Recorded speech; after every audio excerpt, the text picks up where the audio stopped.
Allora, Franco Columbano, 57.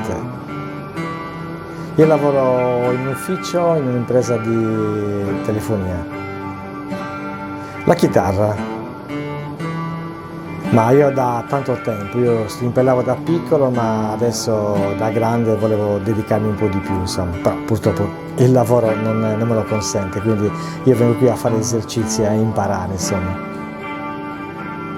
Bene, perché comunque c'è la lezione individuale, quindi alla fine qualsiasi cosa c'è una correzione immediata, un riscontro immediato degli errori che stai facendo, quindi ti aiuta molto. Quindi diciamo che seguire su YouTube sì, può sembrare bello, ma si è già fatto comunque un incontro con un maestro, quindi secondo me è da fare la scuola. Secondo me non è mai troppo tardi, è una questione di testa, quindi se tu hai questo obiettivo è giusto che lo raggiunga, quindi perché no? Io ho 57 anni, quindi prossimo alla pensione, insomma non c'è mai un'età per fare queste cose, specialmente se c'è la passione, quindi è giusto farla a qualsiasi età.